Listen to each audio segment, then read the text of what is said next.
বিসমিল্লাহির রহমানির রহিম। আসসালামু আলাইকুম। www.dailynewsstar.com ভার্চুয়াল এডিটর হাফেজ মাওলানা শাহজালাল গোলদার স্টুডিও হতে অনুষ্ঠানটি এডিটিং এবং পরিচালনা করছেন। আজ আমার এখানে দুইজন সিনিয়র সাংবাদিক, অ্যাডভোকেট মনিরুল ইসলাম এবং মুস্তাফিজুর রহমান গোলদার। আমি ইপিও এম শাহজাহান আলী গোলদার, দি ডেইলি নিউজ স্টার এডিটর। আজকের অনুষ্ঠান এখানে সংবাদ পাঠ এবং পরিচালনা করছেন মুস্তাফিজুর রহমান। আমি শুরুতেই ইংরেজি সংবাদপত্র the Daily News Star, industry এবং Ittefaq highest allocation for law and order. এই যে এখন 12 তারিখে ভোট, হাইকোর্ট থেকে আর কি হাইয়েস্ট অ্যালোকেশন অর্থাৎ কর্মকাণ্ড ভোটের ওপরের বরাদ্দ দিয়েছে। এইটা এখন জানতে শুনতে বুঝতে বুঝতে এখনো রিট পিটিশন হচ্ছে। আজকে শোনা যাচ্ছে হাইকোর্টে আর কি গণভোট এবং 13তম জাতীয় সংসদ নির্বাচনের ওপরে একই দিনে কিভাবে হচ্ছে এর ওপরেই রিট মামলাটা হয়েছে। সারা বাংলাদেশের যে খবর, এনএসটিভির খবর, আমার এই যে গুগল সার্চিং করে আমি যে খবরটা পাচ্ছি, সারা বাংলাদেশে 64 জেলার প্রায় 50টি স্থানে গন্ডগোল, মারামারি, ফ্যাসাদ হয়েছে এবং হাইকোর্ট কর্তৃক আর কি চলমান যে রিট মামলাগুলো হয়েছে সকল মামলার নিষ্পত্তি হয়নি। 300টির ভিতরে 280টি আর কি এখানটাই নন ফেস করা হয়েছে। এর সকলেই আর কি ওই অ্যাপিলেট ডিভিশনে যাবে। এইটা আজকের এনএসটিভির সংবাদ। ধন্যবাদ। বিসমিল্লাহির রহমানির রহিম। আসসালামু আলাইকুম। এসটিভি স্টুডিওতে সবাইকে স্বাগত। স্টুডিওতে আমাদের আজকে উপস্থিত আছেন দি ডেইলি নিউজ স্টার সম্পাদক, প্রকাশক এবং ডেমোক্রেটিক বাংলাদেশের প্রেসিডেন্ট জনাব শাহজাহান আলী গোলদার, আসসালামু আলাইকুম। এবং আমাদের নিউজ স্টার প্রতিনিধি সিনিয়র করেসপন্ডেন্ট জনাব মনিরুজ্জামান। এনএসটিভি স্টুডিওতে স্বাগত। আজ সোমবার 2 ফেব্রুয়ারি 2026। দৈনিক ইত্তেফাক, নারী বিদ্বেষী পোস্ট জামাত আমিরের, 9 ঘন্টা পর হ্যাকিং এর এসব দাবি। মিছে কথা। জামাতের এই শফিকুর রহমান নামটাই তো ভুয়া। এইটা এখানটাই তার গুগলে যেটা জামাত ইসলামের ওয়েবসাইটে আছে, জি আমির শফিকুর রহমান। জি ঠিক আছে, তো এই জায়গাটাই এই যে অপপ্রচার যেটা বলছে গুগল তারাই করেছে, আবার তারাই অন্য লোক হ্যাক করছে। জি এই খবরটা মোটেই, এই খবরটা সঠিক। জামাত ইসলামী আর কি তাদের অপপ্রচারটাকে প্রচারে নিয়ে ভাবছিল মানুষ বুঝবে না, বোকা বানিয়ে ভোট নিবে। জি যেরকম 4000 ব্রোকার ভিতরে 2 লাখ বিতরণ করা হয়ে গেছে। এর ভিতরে এরাম এই যে আরামবাগ পর্যন্ত পৌঁছায় গেছে আর কি। এইগুলো করে আল্লাহ তাআলার সাথে পাল্লা দিলে, যেটা পাক কালামের আয়াতেই আছে আর কি, জেনে শুনে বুঝে যখন কেউ এইগুলো করে আর কি, রেসপন্সিবিলিটি হয়ে যায় আল্লাহ তাআলার উপরে। যেমন একটি হাদিস বলি, এক ব্যক্তি অপর ব্যক্তিকে কাফের বা ফাসেক বলিও না। জি তখন আর কি তাফসিরে যেটা আসছে, দেলোয়ার হোসেন সাইদি হুজুর 1986 সাল, বাইতুল মুকাররম পূর্ব গেট। কেন এইটা বলা যাবে না? দেশের সেই যখন থেকেই আর কি রাসূল সাল্লাল্লাহু আলাইহি সাল্লাম পাক কালাম, এই যে 5 ওয়াক্ত নামাজ এবং রোজা নিয়ে এসছেন নিয়মতান্ত্রিক ভাবে সেই বাইতুল মুকাদ্দাস, অর্থাৎ এখন যেটা ইসরায়েল দেশ, এখান থেকেই আর কি তখন থেকেই এই যে নামাজ এবং রোজা নিয়মিত, তখন থেকেই তাবলিগ অর্থাৎ ইসলাম ধর্ম প্রচার, তখন থেকেই আর কি যে এইটা মানুষ মুসলমান হচ্ছে, ইসলাম ধর্ম গ্রহণ করছে, কলমা নিচ্ছে, আজ পর্যন্ত হচ্ছে। প্রতিদিন নিয়মতান্ত্রিক নিয়মিত ভাবে ইউরোপ, আমেরিকা সহ পৃথিবীর বিভিন্ন দেশেতে 6000 করে মানুষ অন্য ধর্ম থেকে মুসলমান ধর্মে এই যে দীক্ষা নেয়, শিক্ষা গ্রহণ করে, পাক কালাম হাদিস কলমা গ্রহণ করে, মুসলমান হয়, ইসলাম ধর্মের ওপরে জীবন যাপনটা করে। যার মধ্য থেকে এর ভিতরে এখন অনেক তাবলিগীওয়ালা ধর্ম, ইসলাম ধর্ম গ্রহণকারী বক্তা আছেন, পীর মুরিদও আছেন, আল্লাহওয়ালাও আছেন। এইটা তো সেই জায়গাটাই আর কি, কেন একজন ব্যক্তি অপর ব্যক্তিকে কাফের বা ফাসেক বলা যাবে না। ওই ব্যক্তিটা যদি মুসলমান হয়ে যায় আর কি, তখন যে ব্যক্তি এইটা বললেন এইটা গালাগালিতে রূপ পরিগ্রহ করবে, তখন এইটা আল্লাহ তাআলাও আর কি যেটা পাক কালামের আয়াত, আমি তো মাওলানা নই, বাংলায় বলছি আর কি, সহজে বোধগম্য যুক্ত হয় যাতে করে, তখন আল্লাহ তাআলা যদি মাফ করে তাহলে সে মাপ পাইবেন, আর তা না হলে ওই ব্যক্তিকে এই ব্যক্তির খুঁজে নিয়ে যদি মাপ চাই, সে যদি মাপ করে মাপ পাইবেন, আর তা না হলে কি হবে, রোজ কিয়ামতের পর, বিচারের পর, ওই যে ব্যক্তি এই গালিটা দিলেন বা বললেন, ওই অমুসলিম মুসলমান হওয়ার পরে ওই ব্যক্তির পুণ্য দিয়ে এই তখন এই যে অমুসলিম ব্যক্তি মুসলমান হলেন, তার এইটা এই তার এই যে বলাটা আর কি, পুণ্য দিয়ে তার পাপকে খণ্ডন করতে হবে। এইটাই তো মাওলানা সাহেব আব্দুল আজিজ, ঠিক আছে? হ্যাঁ, এইটা আমার এই যে আব্দুল আজিজ মাওলানা, উনি আমার এখানকার ধর্ম বিষয়ক এই যে সম্পাদক সাপ্তাহিক বাংলার 21-এর। তো এখান থেকেই আমি এই যে কথাটা বললাম, এই যে জামাত ইসলামের শফিকুর রহমান সাহেব ইনি যে গীবত করছেন, বারবার বলছি আর কি, তারপরেও এই লোকটা, গীবত খুব মজার জিনিস, অন্য যখন বলে এইটা শোনাটা এক রকমের রোগ, যে কাজটা আমি করি না। আমি এখানে কোনো ফায়েসা ফাসেক কথাবার্তা গল্পও আমি বলি না, এখানটাই একটা বিষয় আমি যেটা বলি পাক কালাম হাদিসের আলোকে যেটা আছে বাংলায় আমি অনুধাবন করে, যেটা আমি আত্মস্থ করেছি সেইটাই বলি। জামাত ইসলামের এখানকার এই যে আমিরের যে কথাটি আর কি, এই কথাটি পত্রিকার ভিত্তিমূলে যেটা আছে, এটা সর্বাধিকভাবে সঠিক কথাটি বলেছেন শফিকুর রহমান। তারা ওই যেটা এখানে হেডলাইনটা পড়েন, নারী বিদ্বেষী পোস্ট, নারী বিদ্বেষী পোস্ট জামায়াত আমিরের 9 ঘন্টা পর হ্যাকিং এর দাবি। হ্যাঁ, এইটা জামাত ইসলামের আমির তো আর পোস্ট করেন না, উনি যে কথা বলেছেন আমি জানি না। হ্যাঁ, উনি এটাও কি জানেন না, উনি আমির, কিন্তু উনি প্রচার করছে সব জায়গায় ডাক্তার শফিকুর রহমান। জামাত ইসলামের ওয়েবসাইটে উইন্ডো পেজে আছে, ওদের যেটা উইকিপিডিয়া আছে, আমির জামাতে ইসলাম শফিকুর রহমান, নামের আগে মোহাম্মদ নাই। আমার এটা কঠিন আপত্তি এই জায়গাটায়।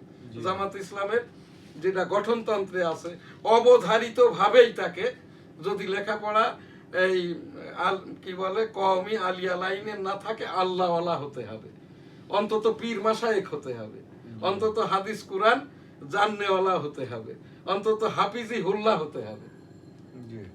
এইটার কোনোটি কিন্তু শফিকুর রহমান না। হাফিজি হুল্লাহ কি বুখারী হাদিস, এই যেটা মাওলানা আব্দুল আজিজ, দীর্ঘদিন থেকে আমরা হাদিস কুরআন নিয়ে চর্চা করি, আমরা কিন্তু উভয়ের জন্য হাফিজিহুল্লাহ। কখনো আমি হাফিজিহুল্লাহ আব্দুল আজিজের, আবার আব্দুল আজিজ কখনো আমার হাফিজিহুল্লাহ, কিন্তু এই ডাক্তার শফিকুর রহমান এইরকমও নয়। ধন্যবাদ। নির্বাচনী প্রচারের সামগ্রিক পরিবেশ এখনো পর্যন্ত ইতিবাচক। প্রধান উপদেষ্টা, সন্ত্রাস করলে সমান জবাব দেবেন। মাননীয় প্রধান উপদেষ্টা ডক্টর মোহাম্মদ ইউনূস মহোদয়ের সকল কথাই HCA অর্থাৎ অনার্ড চিফ অ্যাডভাইজার লিখছেন। আজকের যেটা আর কি, নির্বাচনী প্রচারের সামগ্রিক পরিবেশ এখনো পর্যন্ত ইতিবাচক না, ইতিবাচক না, এইটাকে বলা হবে একেবারে মহা আর কি শান্ত শিষ্ট, সর্বক্ষেত্রে একেবারেই উইদাউট উইং বিশিষ্ট। জি, শান্ত শিষ্ট, কিন্তু কোনো মারামারি নাই, গন্ডগোল নাই, উইং নাই, কোনো ফটো সেশন নাই, কোনো ভোটের প্রচারণা নাই, সারা দেশব্যাপী, সারা দেশব্যাপী এইরকমটা হচ্ছে। এর একটা এই যে নীরব যে অশনি সংকেত, আমি 1977 সালের জিয়াউর রহমানের হানা ভোটের পুলিং এজেন্ট ছিলাম, 96 সালে নিজে ভোট করেছি, 2023 সালে রাষ্ট্রপতি পদে পদপ্রার্থী ছিলাম, তার থেকেও এবারের এইটা খুবই ইতিবাচক আর কি। তার মানে ভোটের দিন হয়তো আমি যেটা এক্সপেক্ট করছি আর কি, আওয়ামী লীগের ভোটারদেরকে যদি কোনো দলই টানতে না পারে, উপস্থিতি ভোটারের সংখ্যাটা, এটা আমি এই ঢাকা শহরের যে 7টি জেলা আর কি, নারায়ণগঞ্জ, মুন্সিগঞ্জ, নরসিংদী, মানিকগঞ্জ, তারপরে ঢাকা, টাঙ্গাইল, এই জেলাগুলো আর কি জরিপ করে যেটা দেখেছি, ভোটের টার্ন আউট 25% হওয়াটাও মানে পুলিং ভোটের আর কি কঠিন হয়ে যাবে। কারণ এমনি আমাদের ইতিপূর্বেকার একটি ভোটের এই যে সর্বোচ্চ সংখ্যক ভোটার উপস্থিতি ছিল, অর্থাৎ ভোট দিয়েছে 68%, সেটা হয় সেই 1973 সালের নির্বাচন। আর একটি ভোট যেটা 91 সালে হয়েছিল, টার্ন আউট ছিল 62%, জি তো সেই জায়গায় 62% যদি ভোটার টার্ন আউট হয়, তখন এই যে আওয়ামী লীগের ভোটার ছিল 40%, তো এইবার যদি 40% ভোট না দিতে আসে, তাহলে টার্ন আউট হবে কত? 31%ও না, 31 আর 3 34%। হ্যাঁ, এইবার তাই তো আসে নাকি? 34% যদি এর ভিতরে আওয়ামী লীগারদেরকে টানতে পারে, আর যদি টানতে না পারে 25% হওয়াটাও কিন্তু, এটা যেটা টক শোতেও বলছে, এই যে বিজ্ঞ সাংবাদিকরা গতকাল বললেন, ওই যে মাসুদ কামাল, এম এ আজিজ, তারপরে হচ্ছে আর একজন যে সাংবাদিক, এই যে কুমিল্লায় বাড়ি, মোস্তফা কামাল, ইনারা বললেন 20% ভোটের টার্ন আউট হওয়াটাই এখানে, এইটা রেফারেন্স দিয়ে বলতে হবে। কিন্তু আপনারও যদি কিছু রেফারেন্স জানা থাকে বলবেন, না হলে দরকার নাই। ধন্যবাদ। ঠিক আছে, তো এই জায়গাটায় ডক্টর মোহাম্মদ ইউনূস মহোদয় হানা ভোট, গণভোট এবং এই যে কি বলে 13তম জাতীয় সংসদ নির্বাচন, আপনার পছন্দের প্রার্থীকে ভোট দিন, হানা ভোটেও ভোট দিন। আমরা কিন্তু এনএসটিভি থেকে এইটা আমাদের নিজস্ব খরচে আমরা প্রচারটা করছি। তার মানে এই নয়, এখান থেকে আমি যখন কোভিডের সময় কোভিড প্রচার করেছিলাম, ওই যে সেন্ট্রাল মেডিসিন ডিপোর এখানকার মহাপরিচালক আমাকে 1,02,000 টাকা 3টি চেকে বিজ্ঞাপন বিল দিয়েছিল। এখন আমাদের এই বিলটাও আমি পাইব, এটা হচ্ছে পরবর্তী বাজেট যখন হবে নতুন সরকারের, ওই বাজেটের আকারে আমি বিল আকারে এখান থেকে দিলেই তখন আর কি এরও আমি বিল পাবো। 13তম জাতীয় সংসদ নির্বাচন 12ই ফেব্রুয়ারি 2026, গণভোট 12ই ফেব্রুয়ারি 2026। আপনারা গণভোটে ভোট দিন। এবার ভোটারের সংখ্যা 13,50,00,000, বিদেশি 70 লক্ষ বাদে বাকিরা সব দেশি ভোটার। গণভোটে ভোট দিন, সাধারণ নির্বাচনে পছন্দের প্রার্থীকে ভোট দিন। 13,50,00,000 ভোটারের প্রতি সকলেই ভোট দিতে আসবে। আমরা 2024-এর ছাত্র জনতা সরকারের কমিশনের যে গণভোটের যেটা ভোট, এবং ডক্টর মোহাম্মদ ইউনূস মহোদয়ের সরকারের ছাত্র জনতা সরকারের 2026-এর 12ই ফেব্রুয়ারির ভোট, পছন্দের প্রার্থীকে ভোট দিন, গণভোটেও ভোট দিন। ধন্যবাদ। তারেক রহমান আজ খুলনা ও যশোরে যাচ্ছেন। ভোটে 16,000 এটা বিএমসিসি কিন্তু নিয়োগে এই যে আপত্তি তারেক বিএনপির। রহমান ঘোষণা দিয়ে যাচ্ছে না, জি তার দলীয় প্রচারে, এটা নির্বাচন বিধি লঙ্ঘন। আর এর সর্বোচ্চ যে মানে শাস্তিটা সংখ্যা গণনায়, যশোরের টোটাল পপুলেশন সংখ্যা হলো 36 লক্ষ। জি তো যদি 10 টাকা করে হয়, তো এখানটাই হলো এই যে 36,000 কোটি টাকা তারেক রহমানের এখানটাই ফাইন হবে নির্বাচনী বিধি ভঙ্গের দায়ে, শুধু যশোরের জন্য, আর 5 বছরের জেল। এটা নির্বাচন বিধিতেই আছে। এখন এখানকার যিনি প্রধান নির্বাচন কমিশনার এম নাসির উদ্দিন, ওনার নামেও বৈষম্য। এম এ কি হয় আমি জানি না, বহুবার বলেছি, গুগল সার্চিং দিয়ে দেখা যাচ্ছে মোহাম্মদ নাসির উদ্দিন। উনি যেখান থেকে তার সার্ভিসটা কুইট করেছে অভিযোগের ভিত্তিতে, অতিরিক্ত সচিব পদমর্যাদায়, সিনিয়র সচিব না হলে নির্বাচন কমিশনারই হওয়া যায় না, সেখানটাই উনি এই জায়গাটাই আর কি।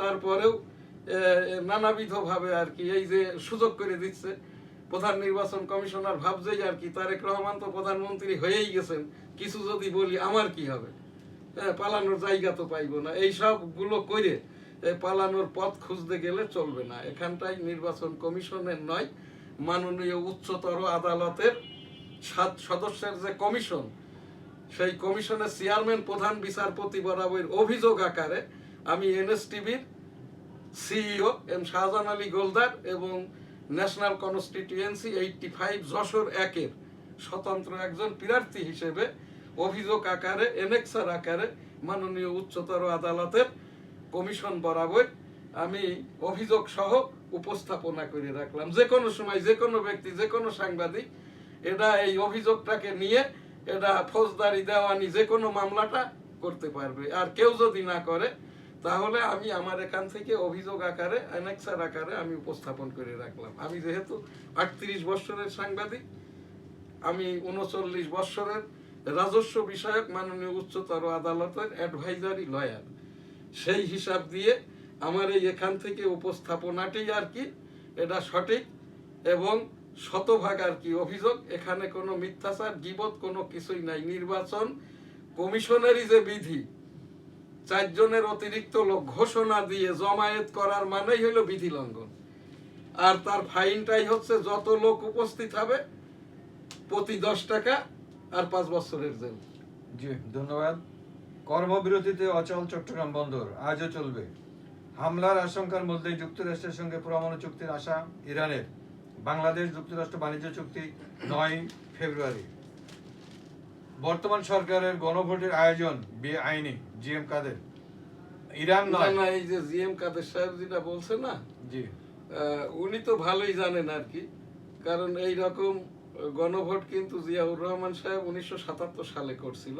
প্রথমত জনগণের তখন 5,02,00,000 ভোটার, প্রথম জনগণের মতামত নাই যে আমি আপনাদের এই দেশের এই যে রাজনীতি করব, আমার এই জাগো দলটাকে জাতীয়তাবাদী গণতান্ত্রিক দল করব এবং আপনাদের মতামত চাচ্ছি। আমি যদি রাষ্ট্রপ্রধান বা সরকার প্রধান হয়ে রাষ্ট্র পরিচালনা করি, আপনাদের মতটা কি? ব্যালট ছিল 2টা, হা এবং নামে। আমি ওই 1977 সালের হানা ভোটের একজন পুলিং এজেন্ট ছিলাম। এবারের ভোটটি কিন্তু জনগণকে কোনো তোয়াক্কাই করা হয় নাই, রাজনৈতিক দলকে কোনো মূল্যায়নই করা হয় নাই, ভোটারদেরকে কোনো ভোটারই মনে করা হয় নাই। যে কারণে জিএম কাদের সাহেব কেন, এটা আমি একটু আগেই তো অভিযোগ করলাম। একটু কেন থেকে বলতে পারেন আপনি অভিযোগ করছেন, প্রচার করছেন। প্রচারটা তো হইলো আমার নিজস্ব খরচে এই রাষ্ট্রের, এই সরকারের, ডক্টর মোহাম্মদ ইউনূস মহোদয়ের এবং ছাত্র জনতা সরকারের জন্যই প্রচারটা করছি। জি ধন্যবাদ। ইরান নয়, ভেনেজুয়েলা থেকে তেল কিনবে ভারত, ট্রাম্প। এপস্টাইন নথিতে ফেসে যাচ্ছেন সাবেক ব্রিটিশ প্রিন্স অ্যান্ড্রু। নির্বাচনের দায়িত্ব পালনে নিরপেক্ষ থাকার নির্দেশ সেনাপ্রধানের। গরমে বিদ্যুতের লোডশেডিং ও গ্যাসের ঘাটতি বৃদ্ধির আশঙ্কা। তড়িঘড়ি করে গণমাধ্যম ও সম্প্রচার কমিশনের খসড়া অধ্যাদেশ প্রকাশ অযৌক্তিক। সম্পাদক পরিষদ। এই যে সম্পাদক পরিষদ, এইটা চুলকুনি করে কি জন্য? ওনারা কি একটু পারে না যে মাননীয় প্রধান বিচারপতির নেতৃত্বে 7 সদস্যের কমিটিটার কাজই হলো এইগুলো দেখাশোনা করা। ওখানটায় অ্যানেক্সার আকারেই রিট করার দরকার নেই, প্রথমত অভিযোগ দিবে, ওখানে বলবে ন্যায় বিচারের স্বার্থে এখানে এই অ্যানেক্সার উপস্থাপন করলাম। রিট করার আগে কিন্তু ন্যায় বিচার চাওয়া যায়। যখন উচ্চতর আদালতে কোনো কমিশন হয়, কোনো বিশেষায়িত বেঞ্চ হয়, এইটা যদি বেঞ্চ না থাকে, এখন যেহেতু কমিশনই করা হয়েছে, এই জায়গাটায় এই সম্পাদক পরিষদে যারা আছে এরাও অবৈধ, এদেরও কোনো ভিত্তিমূল নাই, এরাও কোনো এইটার উপরে না। আর এই কথাটা বলছে কি, এখন যিনি পদটা আঁকড়ে রেখেছেন, এই যে রেজওয়ানা, যিনি স্বঘোষিত আর কি এই তত্ত্বাবধায়ক বা অন্তর্বর্তীকালীন সরকারের একজনই উপদেষ্টা, তার ওই শুরুতেই যেদিন ওই শপথ নেন, ওই দিন যদি তাকে 40টা মন্ত্রণালয়ও দিয়ে দেওয়া হয়, বৈধ, সঠিক আছে। এরপরে যতগুলোই আর কি এই যে ছেড়ে দেওয়ার পরে যারা স্থলাভিষিক্ত হচ্ছে, এটা অবৈধ। এর এই কারণে রেজাওয়ানাকেই কিন্তু একদিন ওই বিচারের কাঠগড়ায় তার নিজেকেই হাজিরা দিতে হবে যে আমারে মাফ করে দেন, আমি না জানার কারণে এইটা করেছি। এখানটাই উপদেশটা, এইটা আমরা 38 বছর যাবৎ পত্রিকা সম্পাদনা করি। এইরকম আমার মতো, আমার থেকে আরো অভিজ্ঞ প্রবীণ এখানে সম্পাদকরা আছে। এই জায়গার উপদেশটা তাদেরকে যদি করা হইতো, এই যে প্রচারণায় বিটিভিটা কিন্তু এখনো খোলা হয় নাই। বিটিভি নিউজ দেখতে হচ্ছে চট্টগ্রাম বেতার কেন্দ্র থেকে। আর এই জায়গায় বিটিভির কোনো সাংবাদিক এখন নাই। ওই যে মাঝে মাঝে 2-1 খবর পড়ে, এরা সব কেউ ওই নিউজ রিডার না, একজন যেই আর কি খবর পড়া শুরু করে দেয়। তো যাই হোক, আমার এখান থেকে বহুবার উপস্থাপন করেছি, অবগতি দিয়েছি। আজকেও আবার বলছে আমাদের বিটিভিটাকে খুলে দেওয়া হোক। আমরা এই নিউজ, এই যে কি বলে নিউজ চ্যানেল, এটা প্রচার করছে চট্টগ্রাম বিটিভি ওই যে সাব সেন্টার থেকে। এইটা আমাদের কাম্য হওয়া উচিত নয়। ধন্যবাদ। বিশ্বকাপে খেলবে পাকিস্তান, তবে ভারত ম্যাচ বয়কট। বাংলাদেশে সাংবাদিকতা সর্বগ্রাসী আতঙ্কের মধ্য দিয়ে যাচ্ছে। মাহফুজ আনাম। নির্বাচনে 55% বেশি ভোট পড়ার আশা পররাষ্ট্র উপদেষ্টার। কি কত? 55%। কে বলছে? পররাষ্ট্র উপদেষ্টা। না না, উনি বলতেই পারেন, উনি রিটায়ার করেছে মাত্র এই 17-18 বছর আগে। জি। ওনার অধিকতর যোগ্যতা আর কি, উনি জামাত ইসলামকে একটু পছন্দ করতেন, ওই জায়গায় বসিয়ে দিয়েছে। ওইটা কি ওনার কথা? পররাষ্ট্রমন্ত্রী যদি এখানে ভোটের কথা বলে, স্থানীয় সরকার উপদেষ্টার কাজটা কি? এটাই তো কথা। এইটা এইটা বলেন তো অ্যাডভোকেট সাহেব, আপনি তো সিনিয়র সাংবাদিক। যদি পররাষ্ট্র উপদেষ্টা ভোটারের কথা বলে, ভোটারের দপ্তরটা তো স্থানীয় সরকার। স্থানীয় সরকার প্রশ্নবিদ্ধ কথা না, এইটা কি বলা যায়? এটা বলা যায় না। রিলেটেড না, ওনার বলাটা উচিত হয়নি। এইটা আপনি তো আজকেও কোর্টের থেকে এসেছেন। এই যে 12 তারিখ ভোট, আর কয়দিন মাত্র বাকি। আমরা ডক্টর মোহাম্মদ ইউনূস সাহেবের সদিচ্ছাটাকে কাজে লাগাই। আমরা ভোটারদের প্রতি আমি অনুরোধ করছি, আপনারা সকলেই ভোট দিতে আসবেন। জি। এই বেচারা তার শেষ জীবনে সে সুদের ব্যবসাটাও ছেড়ে দিয়েছে, গ্রামীণ ব্যাংকও ছেড়ে দিয়েছে, শুধুমাত্র বাংলাদেশের জনগণ ধর্মীয় মূল্যবোধ এই জায়গাটাই আর কি স্টেবল করার জন্য, এই জায়গাটাই এই যে ইসলামিক দলগুলোকে কিন্তু এই ডক্টর মোহাম্মদ ইউনূস সাহেব আর কি এক কাতারে এনেছে, এক বাক্সে এনেছে। এখন দুই একটা দল এখান থেকে ছিটকে গেলেও এতে আমার আপত্তি নাই। এখানে একটা প্রচার তো হচ্ছে, ইসলামিক দলগুলো সব একসাথে। জি। এইটা কিন্তু একটা ধর্মীয় মূল্যবোধের জন্য, আমাদের মতো এই সদ্য স্বাধীন দেশের জন্য এটা একটা খুব মানে ভালো দিক আর কি। ধন্যবাদ। দেশকে সংকট থেকে উত্তরণের পথ দেখাতে পারে বিএনপি সরকার। আব্দুল আওয়াল এটাও মিন্টু। কিন্তু নির্বাচন বিধি বহির্ভূত। জি। ওই ওই আব্দুল আওয়াল মিন্টু উনি নিজেই তো বৈষম্য ক্যান্ডিডেট, জি। এখনো কিন্তু ওনার প্রার্থিতাটা সেটেল হয়নি। না। উনি আবার বলছেন বিএনপি ক্ষমতায় চলে গেছে। এটাও আমি একজন প্রার্থী হিসাবে আমি এটাকে কন্ডেম করছি, এবং এই যে আব্দুল আওয়াল মিন্টুকেও আর কি নির্বাচন বিধি লঙ্ঘনের দায়ে তার ওই যে ফাইন এবং 5 বছরের যে জেল মোবাইল কোর্টের মাধ্যমে এগুলো ইমপ্লিমেন্ট যদি না করা হয়, এটা খুব সমস্যা হয়ে যাবে। আমাদের আজকের এনএসটিভি নিউজ এখানেই আমরা শেষ করছি। আমাদের আজকের অন্য প্রোগ্রামগুলো আর করব না। আমাদের যারা বিজ্ঞাপন দিয়ে সহযোগিতা করে থাকে এই